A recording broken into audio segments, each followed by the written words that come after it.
wa alihi al-adhar wa ashabihi al-akhyar adada ni'amillahi wa ifdalih.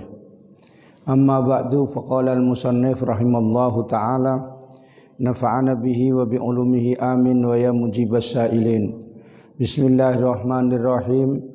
Wa ma waroda, dan mengetahui apa-apa yang datang, yang terdapat ala lisani sahibi syar'i, atas bahasa atau sabda yang membawa syariat, yaitu Nabi Muhammad sholawatullahi, semoga rahmat ta'zim Allah, wassalamuhu, dan keselamatannya, alaihi, padanya, min umuril akhirati, dari urusan akhirat. Kal hasri, seperti digiring ke padang mahsyar, dikumpulkan ke padang mahsyar. Wa nasri, dan dibangkitkan dari kubur. Wa adzabil qabri, dan siksa kubur. Wa su'ali munkarin wa nakirin, dan pertanyaan malaikat munkar nakir. Wal mizani, dan timbangan. Was sirati, dan sirat. Fahadihi, maka hal ini, usulun, dasar-dasar akidah, daraja yang memasuki as-salafus sholihu, ulama salafus sholih, ridwanullahi, semoga keridhaan Allah, alaihim, atas mereka, ajma'ina, semuanya, ala i'tiqadiha, atas keyakinannya, yaitu keyakinan yang telah disebutkan di atas, dari dibangkitkan dari kubur dan seterusnya. Wa waqa'a 'alaiha, dan terjadi atasnya al-ijma'u, kesepakatan ulama.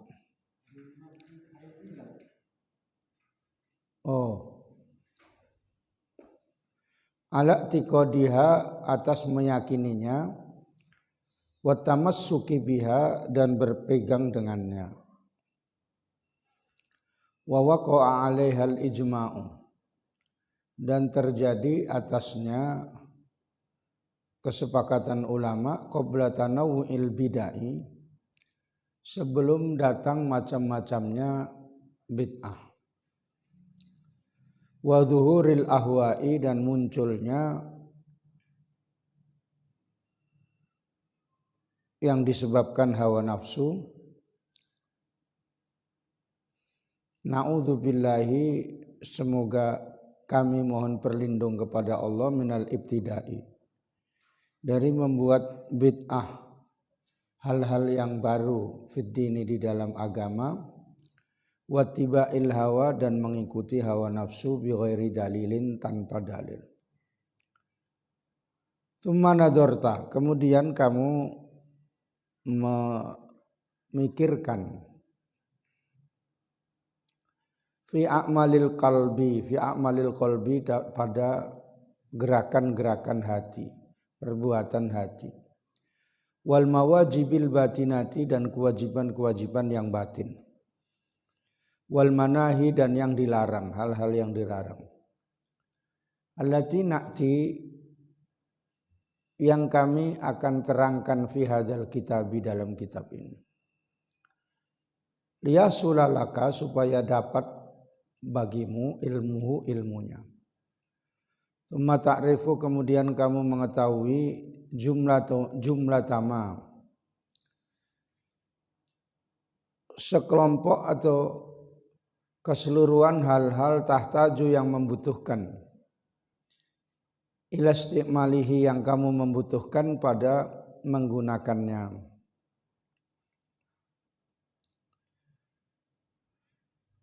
Katoharoti seperti bersuci, wassolati dan sholat, wassomi dan puasa, wanahwihi dan sebagainya. Walaqad addaita, maka sungguh telah engkau melaksanakan, memenuhi fardullahi, kewajiban Allah Ta'ala, alaika atasmu, alladzi ta'abbadaka, yang menentukan ibadah padamu, fi babil ilmi, di dalam bab ilmu.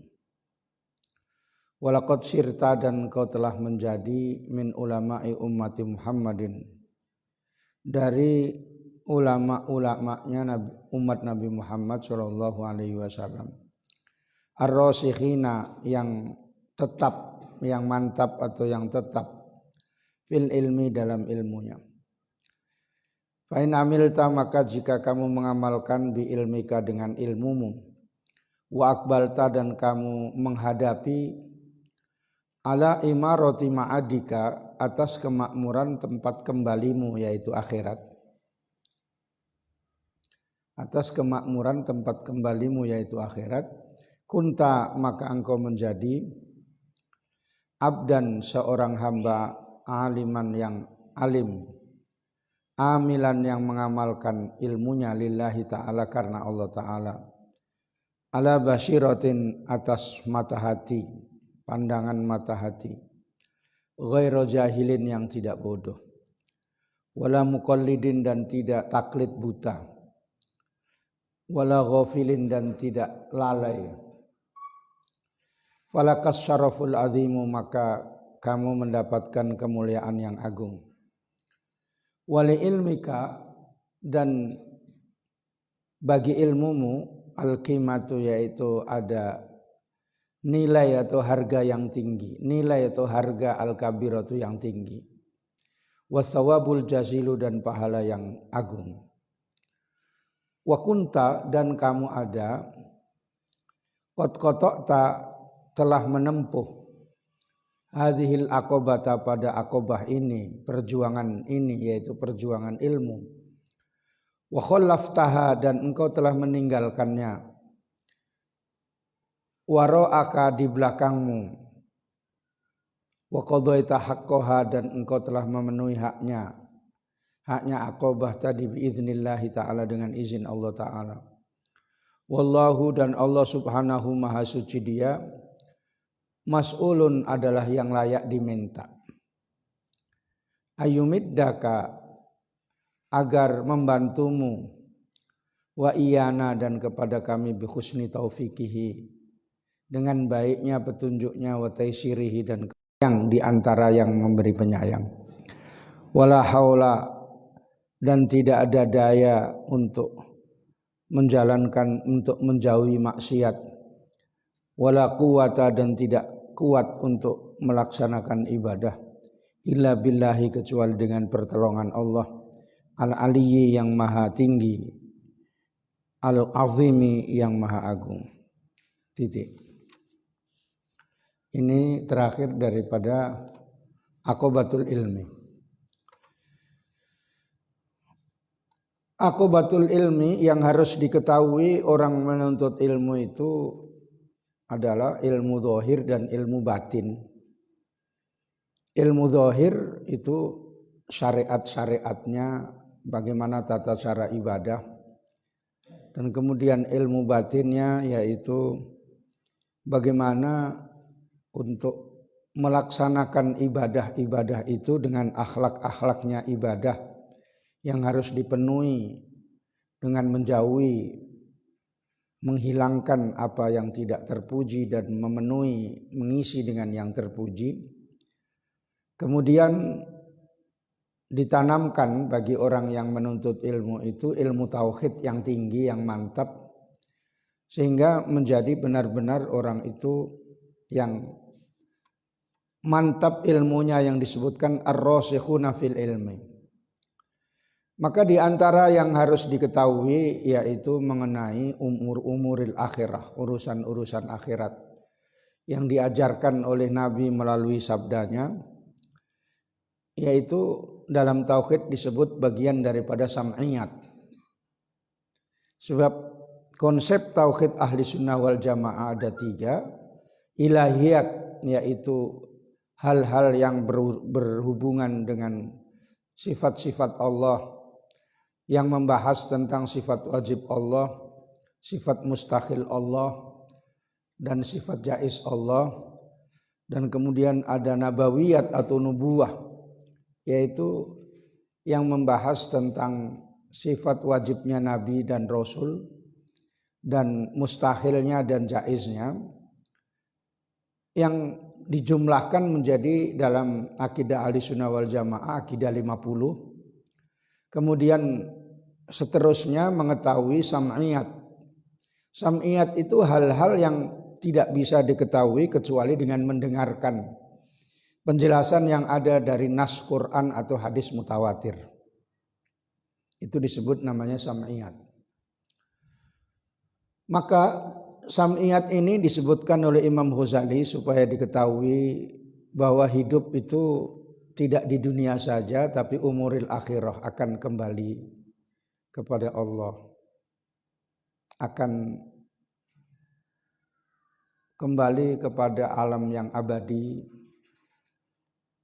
yang diantaranya yang harus diimani dan diketahui dan diimani adalah masalah an-nasru, kebangkitan. Pertama-tama kalau diurutkan, ketika orang itu sudah meninggal dunia itu artinya sudah pisah rohnya dengan jasadnya, pindah ke alam barzah. Bukan selesai, tapi pindah alam saja. Cuma orang memahami kalau sudah meninggal dunia itu udah nggak nampak-nampak lagi gitu. Padahal rohnya sekali-sekali bisa pulang. Cuma orang yang masih hidup tidak nampak gitu.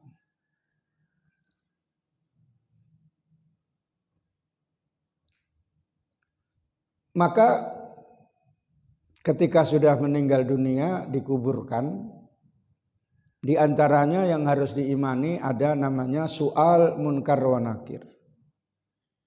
Di kuburan itu, karena dibawa ke kuburan namanya kuburan, sebenarnya alam barzah.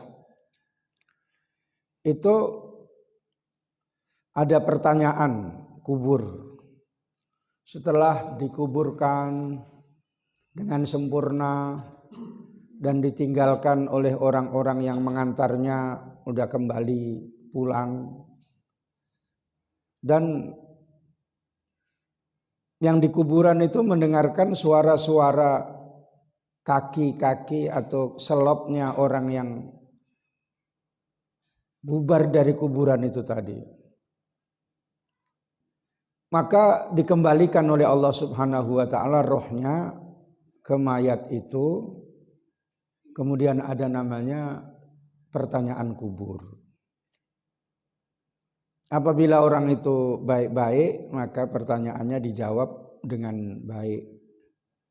Tapi apabila orang fasik, apalagi nggak tahu ilmu agama, maka mendapatkan kesulitan. Pertanyaan-pertanyaan itu nggak bisa terjawab.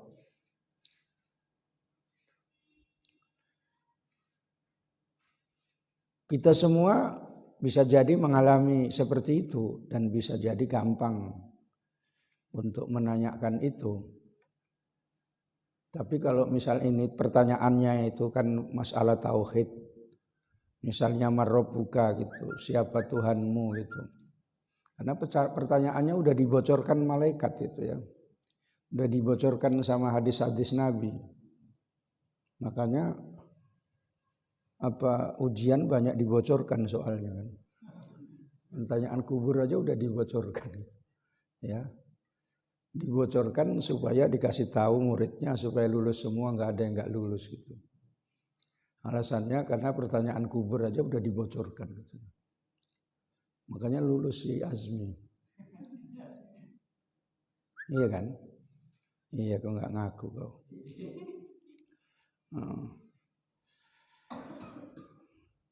Kalau misalnya yang ditanya saya, mudah-mudahan saya bisa menjawab pertanyaannya kok ringan kali gitu. Saya ini guru Tuhfatul Murid gitu. Entah ta'aluknya sifat kudroh, entah apa katanya kan. Malaikatnya pun karena nggak belajar udahlah. Ada orang yang potongannya kayak gini gitu kan. Nah, apalagi ulama-ulama yang ahli nahwu yang termasuk wali-wali Allah itu ketika ditanya marrobuka itu ditanya man ini huruf apa gitu. Karena malaikat nggak belajar juga nggak tahu karena yang ditugaskan untuk itu gitu. Jadi para nabi itu nggak ditanya. Kalau ditanya tambah bingung. Man nabiyuka gitu. Nabi Muhammad pula ditanya man nabiyuka, tambah macam mananya kau kira-kira gitu ya.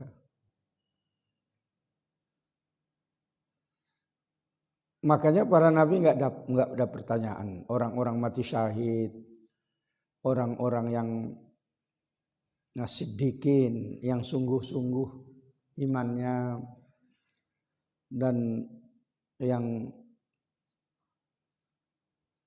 menyiapkan dirinya untuk menghidupkan agama Islam. Yang ringan-ringan saja itu yang selalu membaca atau hafal surah Tabarok. Itu aman dari pertanyaan kubur. Membaca surah Tabarok. Dibaca bukan didengarkan di HP ya. Sebab sekarang ini semua udah pakai didengarkan di HP gitu aja. Dalam satu riwayat ada orang yang mau disiksa kubur. Malaikat sudah menunjukkan bentuknya yang semua badannya itu api. Kemudian suaranya keras kayak petir dan sangat menakutkan. Matanya biru. Kemudian mau menyiksa orang yang punya hafalan Tabarok ini tadi. Maka surah Tabarok ini keluar dari badannya, kemudian berbentuk manusia membela dia. Jangan kau siksa orang ini karena saya ada di situ. Gitu. Ini orang banyak maksiatnya, ini orang fasik. Iya, tapi saya ada di situ. Kalau kamu menyiksa orang ini berarti kamu menyiksa saya. Saya ini kan kalam Allah. Kalau kalam Allah mau disiksa, lepaskan aja Tabarok dari Al-Quran itu. Wah, ini sulit ini kira-kira. Malaikat kan enggak tahu. Yang penting prosedurnya orang potongan kayak gini azab gitu aja ya. Dipukul gitu. Terus karena enggak selesai lapor dua-duanya kepada Allah Ta'ala. Apa malaikat katanya? Ini ada orang potongannya kayak gini nih katanya kan. Dibela sama surah Tabarok. Saya udah mau siksa, katanya dia ada di badannya. Jadi saya enggak boleh menyiksanya. Ya Allah, saya kan kalamuka, firmanmu. Saya ada di badannya orang ini. Kalau kau siksa saya berarti orang ini menyiksa kalammu katanya. Malaikat kalah debat. Ya udahlah katanya. Oh, yang potongannya kayak gini nggak usah disiksa gitu. Akhirnya yang hafal surat Tabarok itu nggak disiksa. Itu disebutkan dalam hadis diantaranya dalam tafsir Ibnu Katsir. Kadang-kadang kamu punya kitabnya tapi nggak pernah kau baca. Tapi masih mendingan ya punya tapi mana tahu nanti anaknya bisa walaupun bapaknya cuma ngaji-ngaji aja. Bapaknya bisa membaca, anaknya bisa membaca karena berkat rajinnya ngaji gitu. Rajin ngaji saja nggak pandai itu pun ada barokahnya ya. Mungkin anaknya bisa. Kalau pandai kali anaknya udah nggak dapat karena ilmunya udah dimonopoli bapaknya. Iya, makanya nggak usah pandai kali kamu. Ya makanya kamu lihat orang-orang yang punya kepandaian itu anaknya nggak dapat. Rumai Rama itu kan hebat ya dalam ilmu perdangdutan. Anaknya nggak ada yang bisa. Ada yang bisa sikit-sikit saja masuk penjara.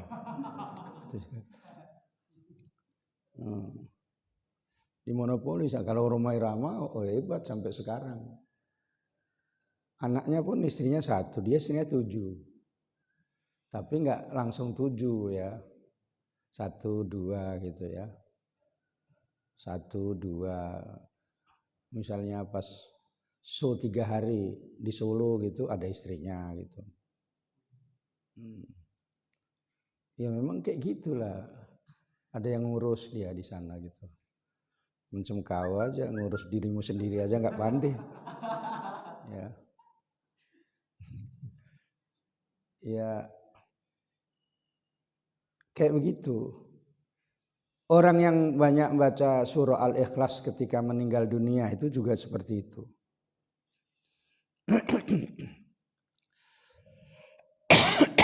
Makanya orang alim-alim itu bisa sanggup mensyafaati muridnya yang dalam pertanyaan kubur itu. Makanya ada Kiai Alim Syekh Khalil Bangkalan itu kalau mentalkin itu sebentar saja. Bismillahirrahmanirrahim misalnya kan. Siano katanya kan. Ini saya Khalil Bangkalan. Kamu kalau ditanya sama malaikat bilang saja muridku. Jangan ditanya dulu, bilang saja muridku. Udah gitu aja, saya mau ngaji. Assalamualaikum. Udah gitu. Enggak al jannatu haq gitu ya. Wan naru haq gitu kan. Kan kayak gitu nalkin kan. Makanya Abu Nawas itu enggak suka hal-hal yang benar. Abu Nawas itu enggak suka sama yang benar. Dia sukanya menurut selera sendiri. Nah ini enggak bisa orang jawab. Enggak ada yang bisa jawab. Setelah apa maksudnya? Pokoknya yang hak-hak itu yang benar-benar saya enggak suka. Ketika diterangkan orang nalkin kan an-naru hak katanya kan. Neraka itu benar. Nah saya enggak suka neraka katanya kan. Oh kayak gitu ya katanya kan. Nah, jadi Abu Nawas itu ngelucu tapi benar. Enggak suka yang benar-benar. Tapi rupanya betul. Kan dibilang dalam talqin itu an-naru haq gitu kan. Wal adzabul qabri haq katanya kan gitu. Ditanya ya. Sayyidina Umar itu pernah waktu mau ditanya itu menganggarkan temannya gitu. Teman kamu siapa yang kau anggarkan? Si Fadil. Fadil aja masih bingung dia kan.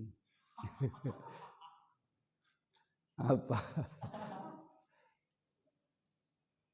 Sayyidina Ali itu agak kurang senang kalau misalnya bukan wali, bukan sahabat yang mulia itu ya dengki lah. Tapi karena sahabat itu nggak bisa dibilang dengki. Karena Sayyidina Umar itu tukang marahi orang.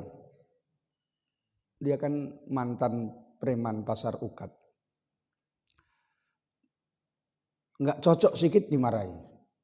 Melawan toyong, ya, dipukul. Sayyidina Ali nggak seneng kayak gitu. Dia minta kasaf waktu meninggalnya Sayyidina Umar mau melihat keadaannya Sayyidina Umar ketika ditanya malaikat. Bagaimana dia? Berani apa enggak? Katanya kan. Diberikan kasaf Sayyidina Ali. Bisa melihat keadaannya Sayyidina Umar waktu di alam barzah. Pas detik-detik waktunya datang malaikat dengan bentuknya yang mengerikan. Kemudian bentuknya api. Terus sebelum nanya gitu sudah ditanya.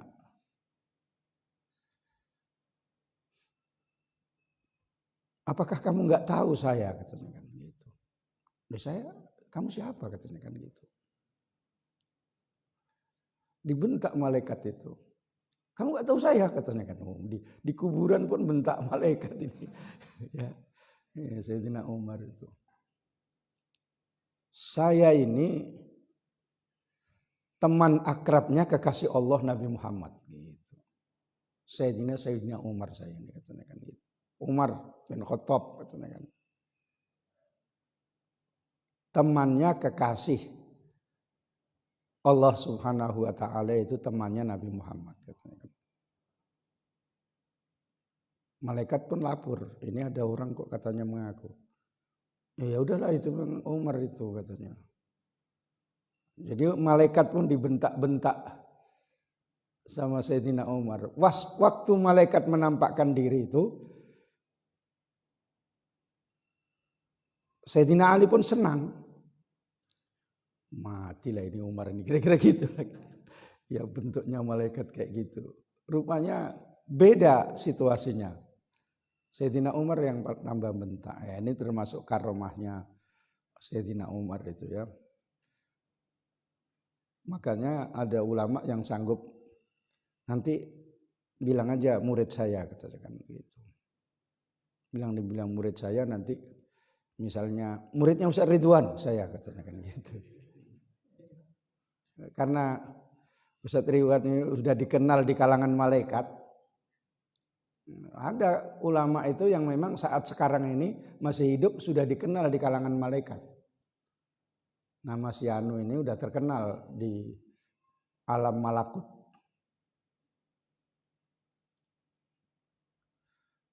Kemudian Ustaz Ridwan pun, siapa Ridwan? Ya saya minta tolong sama guru saya, katanya kan kayak gini. Tentang gurunya. Gurunya pun, ya saya minta tolong sama Nabi Muhammad, katanya kan gitu. Nah, karena sanatnya itu mutasil. Oh si Hanu, muridnya Ustaz Ridwan, dia. Di mana tinggalnya? Bahasa Inggris dia, Batang Kuis, katanya kan. Misalnya. Karena bersanat tadi dibilang sampai Rasulullah bisa mensyafaati itu tadi. Nah, kamu gurumu siapa gitu ya.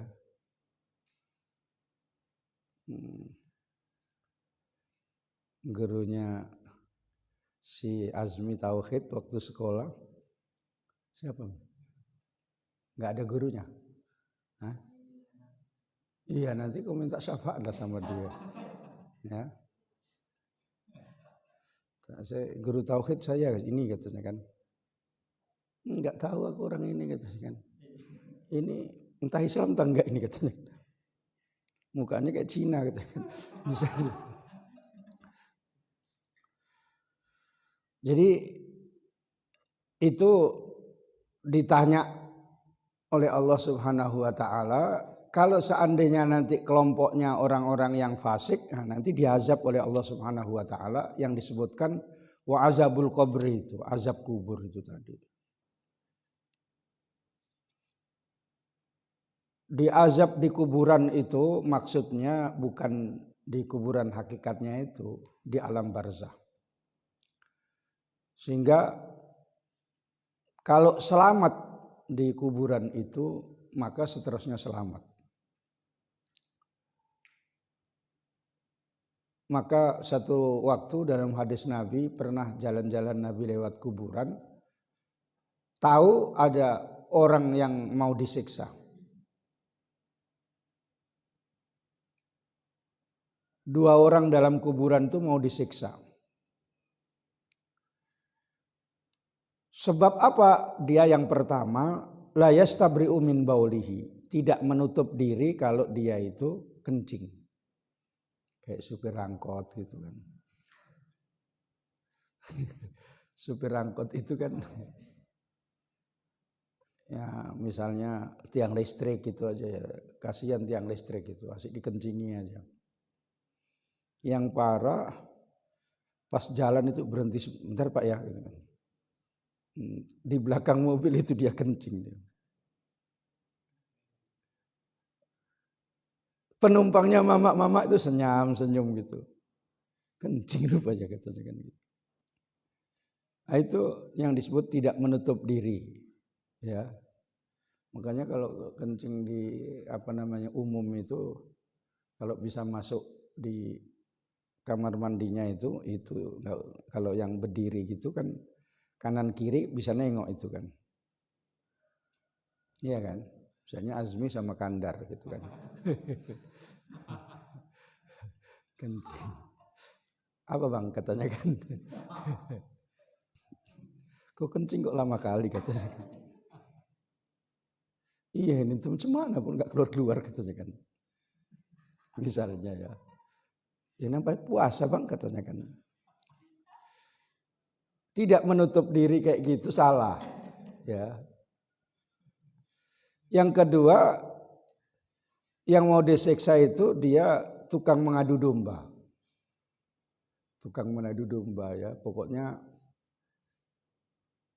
ada masalah gitu dia adu domba. Sekarang ini banyak politik adu domba ya.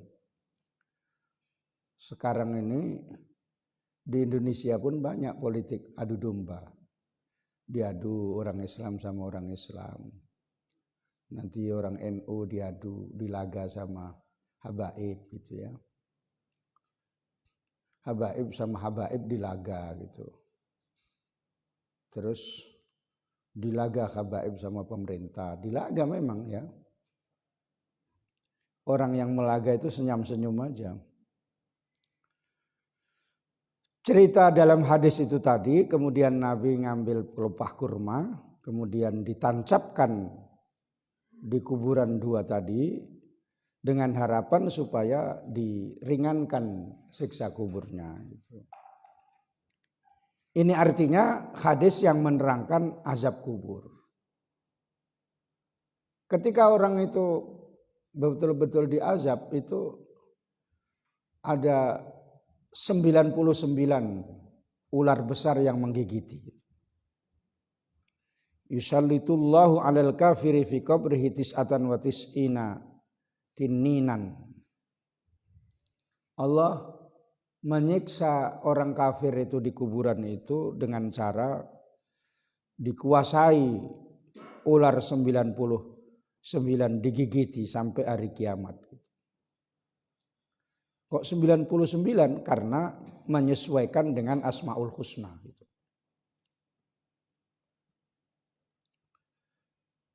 Tapi ketika orang itu sudah termasuk orang-orang soleh itu lapang kuburannya, nikmat hidup di sana, daripada di dunia pun nggak jelas, gaji pun nggak mencukupi gitu ya, jualan pun nggak pala laku, ngaji pun kadang-kadang males gitu ya. Misalnya ya, rasanya belum ada prospek cerah masa depan ini misalnya ya. Macam mana udah hidupku ini katanya kan. Kalau dia soleh itu kalau di kuburan lebih enak itu. Ya cepat-cepat kamu soleh apa enggak. Kayak si Hasan gitu.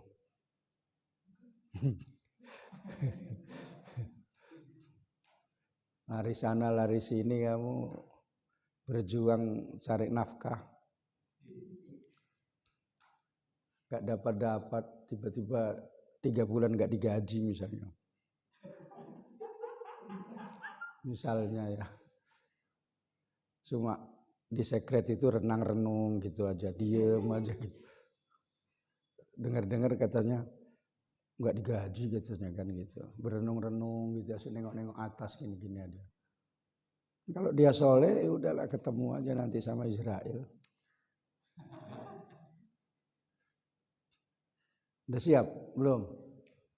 Wah, kalau siap nanti saya panggil. Saya itu termasuk orang yang sering memfatihai malaikat gitu. Saya fatihai malaikat Jibril, Mikail, Israfil, Israel, malaikat Muqarrabin, Munkar Nakir itu saya fatihai. Kalau betul sampai berarti saya kenal sudah. Paling tidak dia udah kenal saya. Oh iya saya sering sampai kalau nggak percaya nanti kamu meninggal saya fatihai. Nanti kan sampai Pak Kiai gitu. Kamu WA nampak gitu. Ya. Makanya wali-wali itu bukan hanya dikenal, dia bisa minta tolong sama malaikat. Wali-wali itu minta tolong, wali abdal, wali minta digantikan, ngaji itu pun digantikan. 3 tempat bisa, orangnya sama. Karena yang 2 itu malaikat. Kayak Syekh Hasan Mangli itu bisa kayak gitu. Karena udah temannya itu udah malaikat, makanya kalau kayak gitu 3 hari nggak makan pun nggak apa-apa. Karena dikasih makan malaikat. Kamu 3 hari nggak makan, misalnya tirakat Pak Kiai katanya kan, makan kamu, udahlah nggak apa-apa. 4 hari meninggal kok.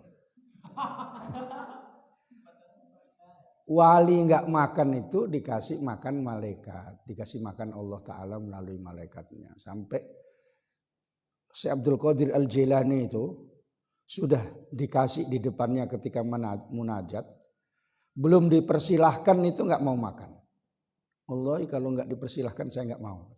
Dipersilahkan saya mau malaikat. Kayak gitu itu wali-wali ya, yang udah tingkat tinggi ya. Makanya nggak lapar-lapar. Awak macam mana?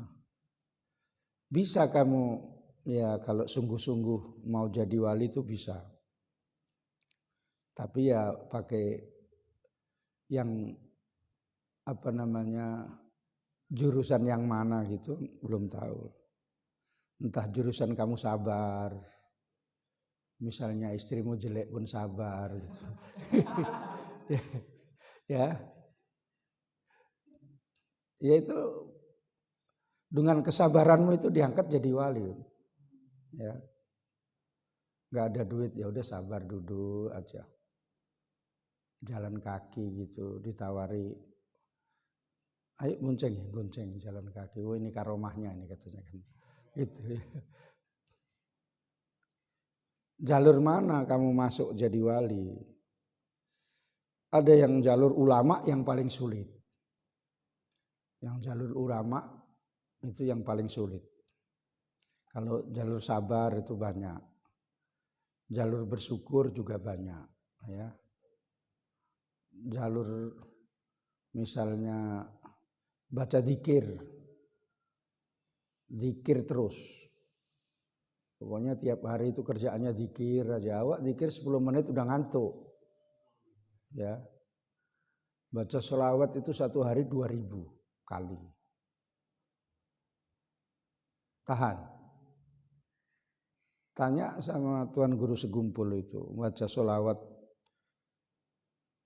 2000 1 hari, sholawatnya ini dapat kasyaf. Sholawatnya sholawat Nurudzati. Gitu, yang saya selalu baca. Bacaan saya diantaranya sholawat Nurudzati. Saya belum mau kali jadi wali, jadi kadang cuma 100, 200. Nanti kalau saya jadi wali maulah nggak ngajar. Iya, asik berzikir aja. Ngajar ini lama nyampainya katanya kan. Nah, kalau zikir langsung cepat nyampainya gitu. Ini ngajar ini entah betul entah enggak muridnya ngaji nih katanya kan gitu. Gitu kan. Itu jangan-jangan ngajinya itu cuma datang gitu aja untuk sekedar rutinitas saja gitu. Makanya Kiai ini ulama-ulama yang wali, Kiai Hamid Pasuruan itu karena saking banyaknya tamu suntuk dia pergi ke Masjidil Haram zikir. Yang disuruh menemui tamunya itu malaikat, persis kayak dia. Ada seorang habib dikasih ilmu untuk bisa membedakan antara manusia dan malaikat. Akhirnya menjumpai Kiai Hamid Pasuruan ini bukan Kiai Hamid Pasuruan, ini malaikat ini katanya gitu. Dia tahu. Terus tanya, mana Kiai Hamid katanya. Dia ada di satu tempat. Enggak bisa lah, yang dimintai doa dia kok katanya kan. Kasihan lah tamu-tamu segini banyaknya katanya kan.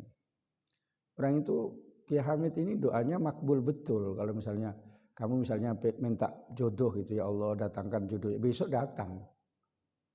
Ya Allah minta mobil Mercy, datang. Ya Allah mobil truk katanya. Datang kamu bawa lah ngaji sini mobil truk itu. Tergandeng itu. Iya Kiai Bisri Mustafa, bapaknya Gus Mustafa itu sekawan karena dulu di Lasem dia di Rembang. Dia mubaligh besar, tapi belum punya mobil. Dia kerjanya kalau mau ceramah naik bus. Naik bus itu kalau sudah rame ya berdiri gini lah. Gini kan. Nah kiai berdiri kayak gitu kan nggak pantas gitu kan. Datang dia ke rumah Kiai Hamid. Begitu banyaknya tamu, dia pun pakai cara ini kalau saya nggak suara-suara keras nggak keluar ini. Gitu. Ya Allah katanya kan, mau jumpa wali kok parah kali payahnya katanya kan gitu. Didengarkan ini suaranya, ini kok suara kawanku gitu. Memang wali ini katanya payah kali menjumpainya orang biasa katanya kan. Ngomel lah dia, baru ditengok misalnya kalau bahasa sana itu ndah gitu, kalau di sini misalnya bro, ada apa bro, kira-kira gitu. Iya, ayo masuk, udahlah katanya, masuk diajak masuk khusus. Apa gerangan yang bisa dibantu ndah katanya kan gitu.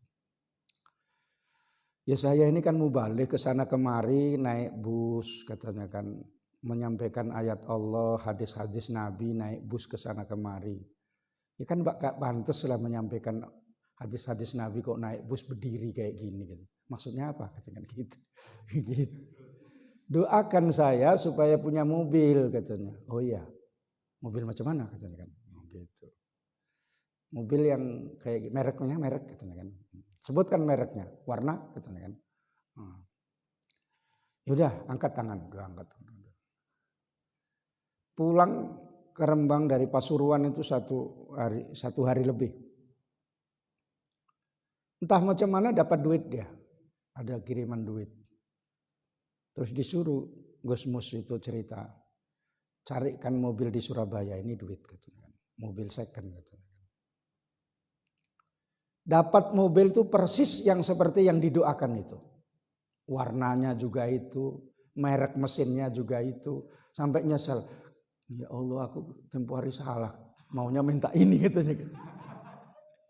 Ya, itu termasuk Sohibul Karomah betul Kiai Hamid Pasuruan. Itu lewat jalur ulama kalau itu.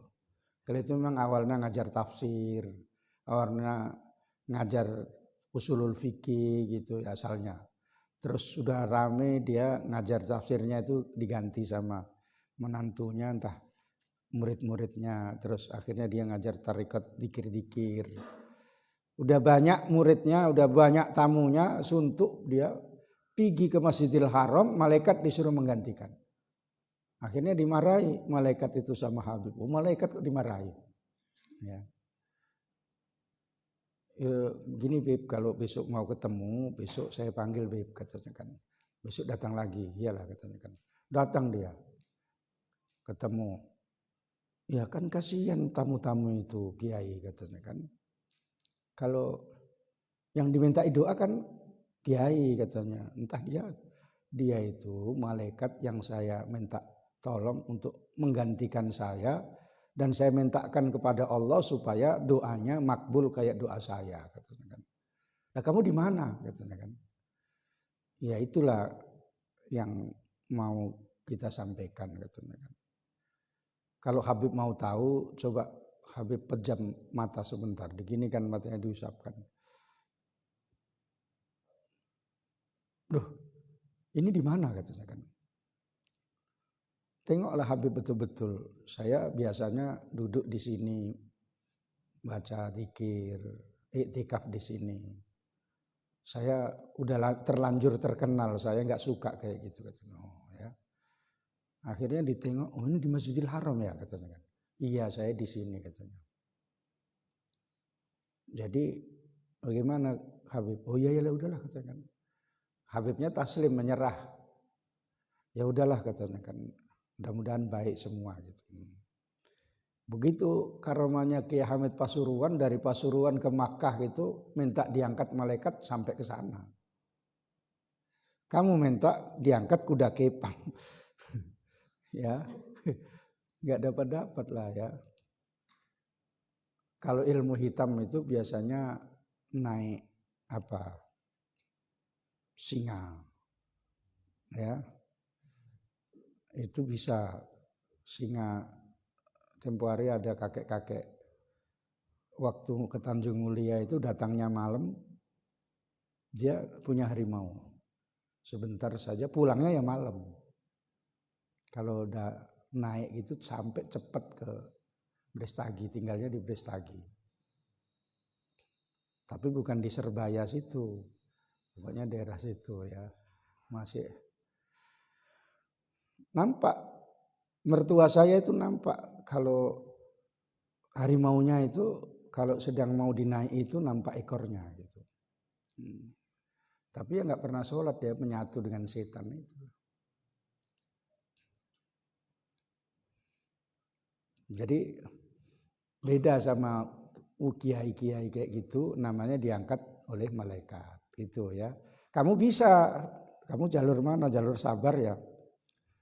Nggak ada duit, nggak ada hari raya, nggak pakai baju, punya nggak ada baju baru, kue pun nggak bisa beli, sampai dikasih separuh tempat gitu sama apa Iqbal, ini untuk kau kata gosong-gosong sikit gitu dikasih. Ya misalnya ya. Ya udah sabar aja dia, bilang nggak apa-apa gosong pun jadi katanya. Pokoknya sabar aja lah dia. Ya. Jalur sabar itu bisa. Ada itu buktinya, saya punya data-data. Wali yang ini jalur sabar, wali yang ini jalur syukur. Ada wali yang jadi walinya itu, wiridnya itu langsung diajari Rasulullah. Ada. 9 itu maksudnya.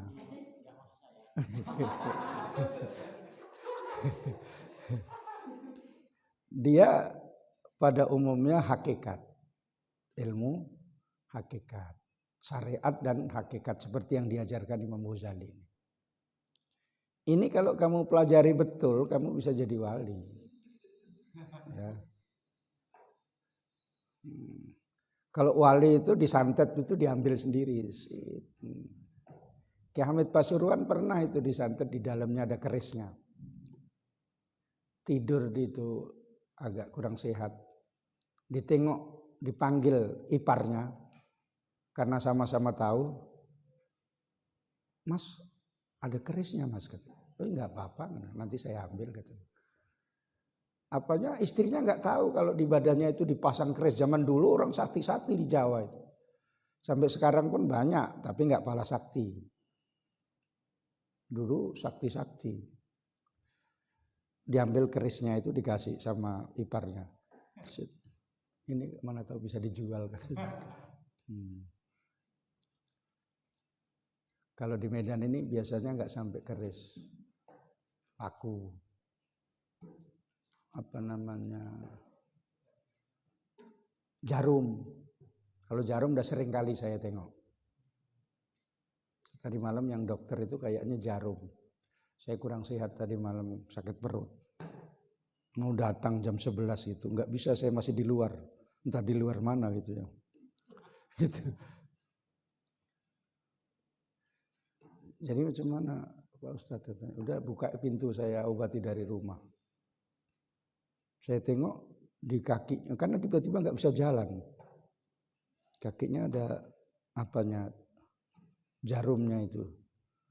Secara gaib itu diambil jarumnya baru bisa jalan. Ini di Medan udah ada kayak gitu. Dulu waktu saya ngapai sama orang-orang Karo itu, kakinya istri saya itu sering ada jarumnya. Cabut dari apanya itu, keluar bungkusan, bukan bungkusan hadiah hari raya, bukan. Ada rambut, ada apa namanya, pecahan-pecahan beling itu, kaca. Terus ada kayak silet-silet gitu. Cabut. Nah, betul itu memang nggak bisa jalan. Dikeluarkan dari jempolnya itu. Itu udah hebat tuh. Artinya dalam ilmu sihir itu udah hebat. Tapi ya di atas langit ada langit, artinya masih bisa dibawa ke rumah Bukhari, sembuh itu dinyanyikan. Iya. Apalagi sama Muhsin. Ya. Dibacakan Aqidatul Awam itu dia. Ya. Udah hafal kok Aqidatul Awam? Hah? Coba kau lanjutkan. Hafal apa enggak? Wa kullu ma atabihi rasulu. Apa artinya itu?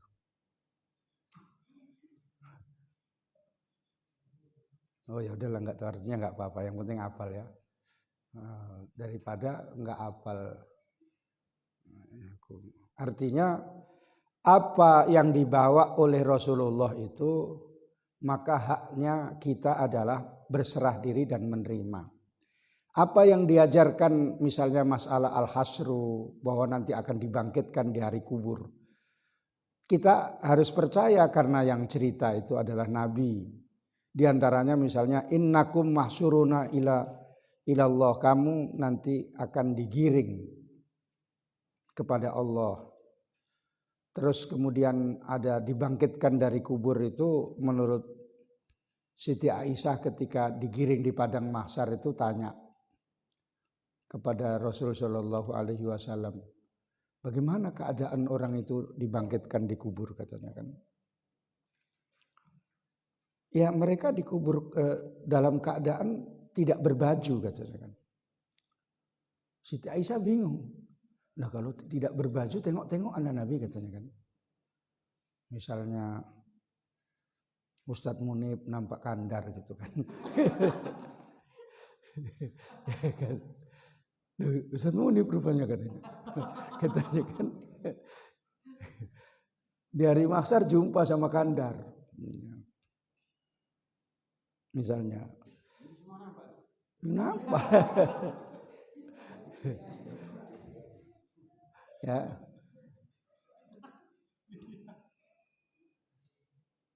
Gurolan kata dalam hadis itu, dengan tidak berbaju. Lalu Nabi mengatakan nggak bisa orang melihat seperti itu. Orang itu saking dahsyatnya panasnya matahari, nafsi-nafsi sendiri-sendiri, nggak bisa memikirkan. Seperti misalnya saya untuk mendekatkan pemahaman, ketika terjadi tsunami, nggak pakai baju, ya, apa sempat nengok tetangganya? Enggak sempat, menyelamatkan dirinya sendiri aja udah luar biasa beratnya gitu. Begitu air terus besar barangnya kan, enggak ada kayak gitu kan. Ya. Enggak ada barangnya, katanya kan. Enggak sempat gitu. Ya. Ini cerita ini seperti ada cerita menangkap babi ngepet itu syaratnya harus telanjang bulat. Nah, bisa ditangkap, tapi udah dibuktikan itu, ada di YouTube itu. Ya. Tapi yang telanjang itu enggak diapakan ya. Sesudah jadi babi ngepet itu, karena ada komandonya, misalnya kayak Ustadz Ridwan gitulah, bisa. Tangkap, katanya. Ditangkap 5 orang dalam keadaan telanjang bulat, kena dapat. Kalau pakai baju enggak. Saya pun ketawa-ketawa sambil nengok ini, ada saja saya bilang gitu kan. Sampai betul-betul sesudah berbentuk babi itu disembelih itu pas waktu zuhur. Karena hilangnya duit itu 1 juta, 2 juta gitu. Nah, kalau misalnya guru baru gajian 1.800.000 hilang, ya bayar sewa kos segala macam misalnya nggak dapat, apa nggak meraung-raung dia. Ya, ini Ustadz Munib pulang misalnya kan, mau buka gajiannya, loh kosong katanya kan, bujas ini katanya. Kan gitu dia kan. Nah itulah perlu ilmu tersendiri, ya. Itu ngambilnya nggak sikit-sikit menurut ceritanya. Dia naik kereta gitu, terus diturunkan sama kawannya. Musing-musing dulu 3 kali, entah kayak pakai jubah hitam gitu. Terus duduk sekitar 1 jam, berbentuk dia jadi babi. Nah itulah baru beraksi. Begitu berbentuk, digrebek sama 5 orang yang tidak pakai baju semuanya. Itu yang disebutkan dalam hadis itu khufatan urolan itu tadi, ya, dengan telanjang bulat itu. Laki-laki bukan perempuan ya, nggak usah kau bayang-bayangkan, ya. Dapat karena syaratnya itu. Ya memang ada ilmu-ilmu kayak gitu ya. Tapi ini saya sambil ketawa karena dulu saya nangkep kayak gitu nggak pernah dapat. Enggak, itu lain lagi ya. Tuyul itu nenen.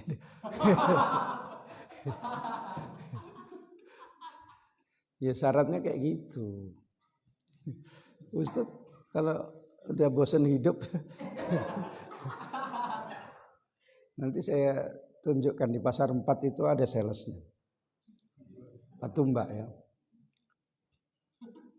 Iya, tukang jual jamu keliling gitu sambil nawar-nawarkan. Jamu kalau dulu digendong, sekarang udah naik kereta dia. Karena ditawarkan sama saya nggak langsung mau gitu. Saya tanya-tanya itu, ya saya mau. Tapi saya mau tahu dulu. Begitu udah dijawab semua, udahlah saya pikir-pikir dulu gitu. Di pasar 4 Patumba itu ada ya. Makanya kayak gitu itu perlu ilmu tersendiri gitu ya. Uang antaran nggak dapat gitu. Tapi harus disiapkan perempuan kalau tuyul, karena dia sudah ngambil duit itu nenen dia. Iya, kalau dan sudah dineneni itu nggak punya anak, jamin nggak bisa punya anak. Iya, yang dineneni itulah istrinya, entah simpanannya terserah dia gitu. Apa yang ditunjuk sama dia lah. Kalau istrinya ya sayang lah. Masa dibekasi sama apa namanya tuyul kan, berserikat sama tuyul neneknya. Kira-kira begitu. Ini ilmu yang kamu mana tahu nggak tahu, bahayanya saya kasih tahu. Bahayanya itu perempuan itu nggak punya anak, terus nanti kalau dipigi dia miskin. Nanti misalnya entah apa masalah dibuangnya itu di laut biasanya, di pinggir pantai gitu. Makanya tempo hari ada nampak ada di pantai Semersing itu tuyul second itu udah dibuang sama apanya, dia minta tuan siapa yang bisa, ditanya-tanya ya syarat-syaratnya begini gitu. Nggak ada yang mau. Bukhari pun belum punya istri. Belum punya kan? Entah kapan pun nggak punya istri. Jangan-jangan udah punya istri janda nggak kau tunjukkan. Ya untuk menyelamatkan diri buat ATM. Mau hari raya banyak duitnya janda itu. merokok aja lah kau. Dek, rokok dek katanya kan. Vape apa namanya itu ya. Ya. Yang gitu. Kayak gitu kan. Tapi kan nggak pernah saya kayak gitu. Tahu saya pegang-pegang kayak gini. Ini bagaimana bang makainya gini? Wah, katanya kan. Coba lah sekali. Wah, kamu kayak gini ya katanya. Sedap juga ini bang ya. Tapi harganya nggak mahal katanya. Nah, makanya saya itu suka mau tahu kayak gitu supaya kalau ada murid saya kayak gini udah saya dului. Kayak gini. Apanya mumpago kan katanya kan. Oh. Udah tahu. Dekat sama saya 1 meter merokok itu saya tahu baunya. Ya. Ini belum salaman, apalagi salaman. Merokok anak ini udah gitu. Makanya ini nggak apa-apa, udah merokok aja saya bilang gitu aja. Udah sana merokok gitu. Nggak saya larang, udah merokok gitu. Yang mana tahu dia kalau nggak merokok itu nampak kasyaf gitu.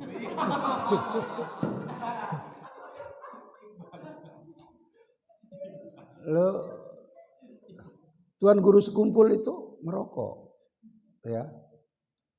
Setelah saya pelajari ilmunya, kalau dia nggak merokok itu nampak tamu-tamunya itu sesuai dengan bentuk aslinya, misalnya kepala kambing, manusia kepala monyet, satu lagi kepala monyet ini kepala bodat, gitu. Ya. Supaya nggak nampak itu dia merokok, karena sudah kembali ke dunia gitu, nggak ke alam fana itu. Mana tahu kamu kayak gitu. Makanya merokoknya wali gitu beda dengan merokoknya anak SMP. Kalau merokok anak SMP kan megangnya gini. Baru ini lagi ditunjukkan ke belakang gini dia. Nah, kalau ada gurunya baru dibuang. Itu. Ya. Beda merokoknya yang udah tamat kuliah. Kalau kuliah itu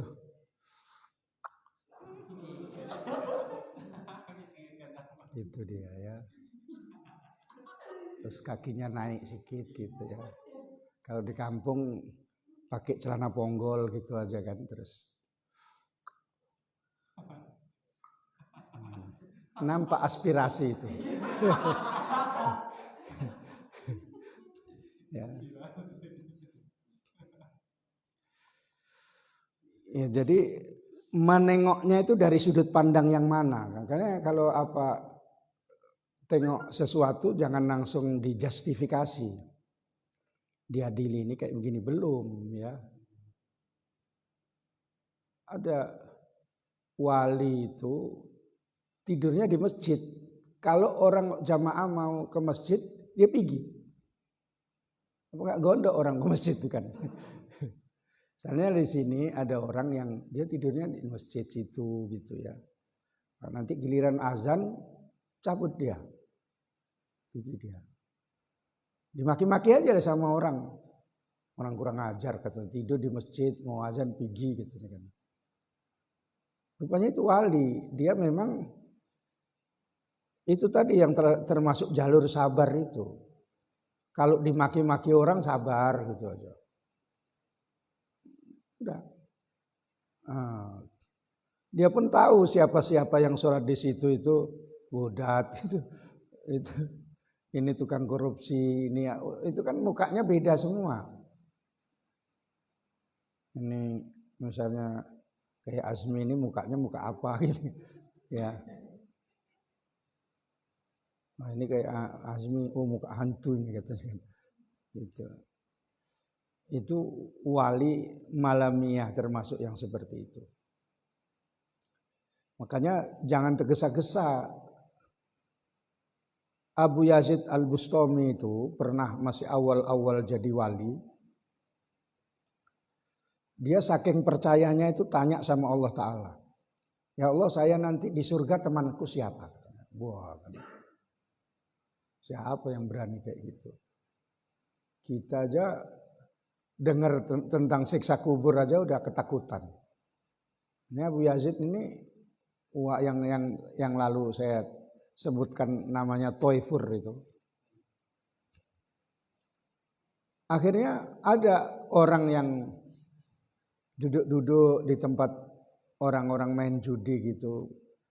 Celananya pas-pasan, pas dengkul. Terus didatangi sama orang itu. Bu Yazid, kawanmu di surga saya. Katanya. Hah? Katanya kan. Gitu. Kejut dia. Kau katanya kan. Kau kan tukang main judi, tukang minum. Siapa bilang? Katanya. Aku di sini minum air putih. Aku mempengaruhi orang ini supaya sadar. Supaya berhenti main judi, berhenti minum. Sudah separuh di antara orang ini yang saya sadarkan sudah baik. Terus, kalau kau wali, separuh ini tugasmu. Oh, Abu Yazid pun apalah, bingung lah. Kalau ngajar sama murid kayak gini kan gampang. Walaupun batinnya saya nggak tahu gitu ya. Menyadarkan orang yang sedang main judi, minum segala macam itu berat. Apalagi kayak jamaah tabligh gitu. Sholat dikipas lah sama preman. Dim kau gitu. Gitu. Gitu. Iya bang, gitu paling. Ya, akhirnya Abu Yazid karena merasa sudah wali, ya Allah kalau memang saya wali, berikan kemuliaan saya. Siapa yang menengok saya, sadar dia, terus menjadi baik. Dikasih ilmu. Tukang-tukang main judi itu pokoknya kalau nengok mukanya, sadar dia. Taubat. Nengok mukanya, taubat. Akhirnya sama-sama wali itu, terus ada bisikan kepada Abu Yazid bahwa kamu temanmu nanti di surga dia. Nah, kan dia duduk-duduk tempat main judi gitu. Tapi kalau zaman sekarang ya judi lah gitu. Ya. Iya, siapa? Bukhari. Di sana banyak main judi kan. Banyak. Gitu kan. Gitu kan. Gitu kan. Baru satu. Tok. Gitu kan. Nah. Enggak melirik-melirik itu, cuma mikir. Ini mana dulu yang mau keluar nih katanya. Baru. Itu dia kan. Saya itu pernah duduk-duduk kayak gitu itu. Sampai dimarahi sama mama saya habis-habisan. Belajar main judi katanya kan. Enggak, Mak. Supaya tahu aja katanya. Enggak usah tahu katanya. Itu. Main yang gini itu pun enggak pernah menang. Udahlah berhenti saya. Kalah terus gitu. Duitnya mama saya ambil.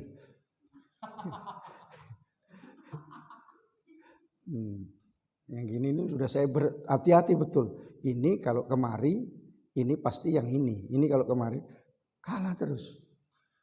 Pulang saya pakai sarung-sarung saya gini kan biar nggak nampak orang.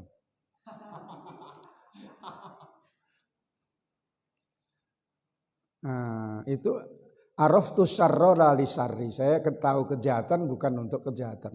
Lakin li tauqihi, tetapi untuk menjaganya. Faman la ya'rifu syarra minan nasi yaqa'u fihi.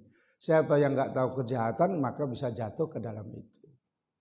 Makanya saya tahu baunya naik pakai misalnya pakai jubah ini jalan gajah apa Wahabi gitu. Saya tengok dari Jawa udah tahu Wahabi ini gitu. Nah, misalnya Ustadz Munib yang pakai jubah ini nggak jelas ini. Dibilang Wahabi nggak Wahabi. Jalan gajah nggak jalan gajah, ini mungkin jalan tikus. Tahu ada ciri-cirinya ya. Seperti alamat i'rab gitulah. Ya, ini muqaddarah. Itu. Imam Ghazali sesudah itu menjelaskan bahwa dasar-dasar agama yang diajarkan itu sudah menjadi ijma' ulama supaya diketahui semuanya sebelum munculnya bid'ah-bid'ah. Maksudnya bid'ah-bid'ah ini seperti paham Khawarij, paham Murji'ah, itu maksudnya ya. Ada paham Mu'tazilah, itu maksudnya dimaksudkan bid'ah-bid'ah itu dalam bid'ah dalam usuluddin.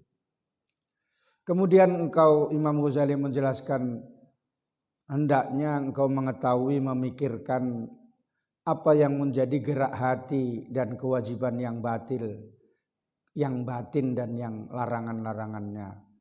Kewajiban yang batin ya misalnya kamu harus qanaah. Apalagi mau hari raya ini pasang di hatimu qanaah, nerima. Enggak dapat tunjangan misalnya karena murid-murid pun banyak yang nunggak karena masih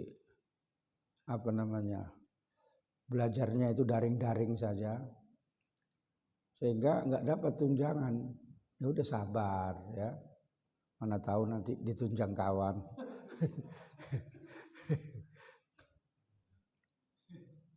Karena qanaah itu menerima, udah cukuplah dapat rezeki dari Allah. Kalau sudah qanaah itu aman, tenang. Tapi memang itu berat sekali, apalagi sudah berkeluarga. Kalau sendiri gitu, karena cara berpikir keluarga itu beda-beda. Istri sama suami beda cara berpikir. Cara berpikir istri konsumtif, produktif, supaya siapkan bang untuk beli ini 3 juta bang ya dek, nggak bisa cakap lagi ya dek, mikir. Dari mana 2-3 juta ya katanya. Asik duduk aja di pohon-pohon gitu. Ya. Ada yang udahlah bang nggak usah, yang penting saya ikut abang aja. Makan nggak makan berkumpul katanya. Nggak makan betul lah. Ya. Makanya di situ peranan mendekatkan diri kepada Allah. Ada zikir-zikir yang kalau dibaca itu tidak sunyi dari uang gitu.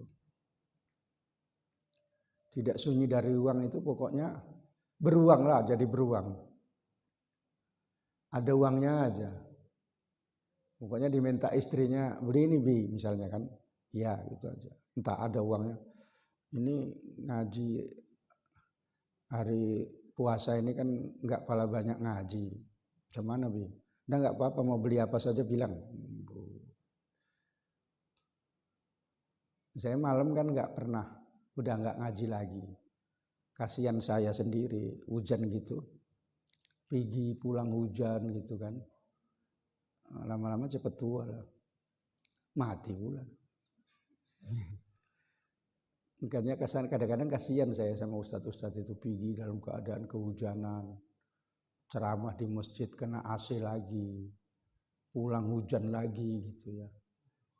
Pun dapat 2,5 misalnya kan, ya 2,5 udah dikasih sama istrinya, udahlah dia nggak dapat apa-apa,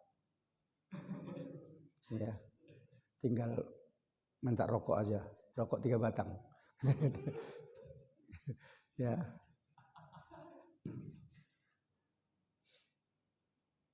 Jalur lain yang ditempuh kalau sudah kayak ini tadi, a'malul qalbi ini, belajar mengamalkan zikir. Zikirnya itu kalau sudah zikir itu dikasih sama Allah Ta'ala. Itu yang a'malul qalbi itu tadi. Makanya katohara wa sholat wa saum, ada kawan saya waktu di pesantren itu rajin sholat duha. Kawan saya ini yang satu kritis, orang umum ngajar matematika. Ustadz itu kan rajin sholat duha, hidupnya kok melarat katanya. Banyak pertanyaan saya bilang gitu. Sholat duha lah katanya kan. Iya kan, sholat duha membuka rezeki kata dia kan. Melarat bagaimana? Yang melarat lah, kereta aja nggak punya katanya kan. Bukan nggak punya, dia nggak mau naik kereta, nggak punya itu katanya kan. Ya, udah saya dalami itu. Jadi macam mana Ustadz? Kamu mau mudah, saya bilang gitu. Ya udah, sholat duha atau tidak terserah. Jalurnya seperti ini saya terangkan. Oh begitu ya Ustadz katanya. Ya sholat, jangan sholat minta uang. Sholat ditakdirkan oleh Allah Ta'ala itu sholat yang menggerakkan itu Allah. Duh kok minta uang. Jadi kan salah. Gitu. Makanya ya sudah pakai ilmu hakikat yang saya ajarkan itu tadi. Kalau kamu melaksanakan kewajiban kepada Allah, kata Imam Ghazali, kemudian kamu sudah mengamalkan ilmu zahir, ilmu batin sampai kepada ilmu hakikat, kamu termasuk min ulama'i ummati Muhammadin ar-rasihina fil ilmi. Ulama'nya Nabi Muhammad yang mantep ilmunya. Yang mubalih-mubalih itu biasanya ilmu zahir saja, pandai cakap itu aja. Kalau yang batin gitu kosong itu. Pada umumnya ya. Iya Ustaz Ridwan. Hah?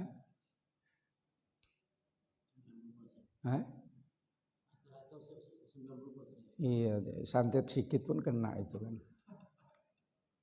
Orang setingkat Ustadz Munib aja kena. Udah berapa guru dia ngaji sampai meninggal semua guru. Itu ya. Makanya kalau udah kayak gitu sungguh-sungguh lah. Sungguh-sungguh supaya menjadi min ulama'i ummati Muhammadin gitu ya. Bisa semua ditempuh, tapi dengan kesungguhan. Madep kepada guru, betul-betul menghadap kepada guru. Apa yang diceritakan guru, hatimu ke situ, dan betul-betul memang demi hidup dan matimu itu memuliakan guru sampai. Itu kata Syekh guru sekumpul, itu wali hebat itu. Gurunya itu pernah jumpa sama saya, guru Bangil. Saya pernah jumpa. Kalau guru sekumpul nggak pernah. Tapi gurunya saya pernah jumpa. Saya belajar di situ, minta doa, dikasih doa Rabbana Atina gitu. Di hati saya ini gondok lah. Gitu. Kalau yang itu Pak Kiai kata, aku udah lama itu Pak Kiai gitu. Doa sapu jagat. Dijawab dia. Itu bagus di dunia baik, di akhirat baik. Katanya kan. Pokoknya saya doakan pokoknya di dunianya baik, akhiratnya baik. Cuma melalui doa itu. Katanya. Saya pun berontak di hati. Pada saat itu yang saya suka itu ilmu, kayak ilmu bela diri, ilmu kebal gitulah. Namanya masih muda. Sekarang enggak, kalau sekarang ya lain ya. Terus dijawab juga. Ilmu saya kayak ilmu Habib gurumu itu katanya. Ya mohon permisi sebelumnya saya mohon didoakan. Terus angkat tangan dia. Angkat tangan didoakan. Terus permisi saya. Tapi cuma dapat Rabbana Atina saja. Jadi saya pun nggak kalah politik lah. Minta didoakan ya. Karena rugi nih buang-buang waktu ini. Kira-kira gitu ya. Didoakan supaya begini itu. Makanya karena didoakan itu tadi bisa ngaji, bisa ngajar, bisa baca kitab ini, baca kitab itu karena doanya guru itu. Dulu saya itu nggak ngerti saya apalah kayak si Azmi sama si Hasan gitulah. Ini kira-kira hidupku itu mau jadi apa gitu, nggak tahu saya. bingung. Saya pernah mau jadi pengusaha, bukan ikan laga ya, tekstil. Sehingga saya caranya belajar jahit dulu. Sehingga saya sudah bisa jahit, sudah mengarah ke sana bawa gunting sama meteran sama kapurnya itu. Panggil sama Kiai Maimun, bahasa Jawa, bahasa Indonesianya begini, nak kamu saya tugaskan ngajar anaknya Habib ya nak, katanya kan. Terus sabar-sabar, nggak boleh dipukul, nggak boleh dimarahi. Iya Pak Kiai. Matilah, ngajar nggak boleh mukul murid, nggak boleh marahi. Kalau bandel pun sabarlah itu. Tapi saya punya ilmu. Di lingkungan situ keamanannya saya, pokoknya kalau saya sudah berdiri, ya Ustaz, gitu dia.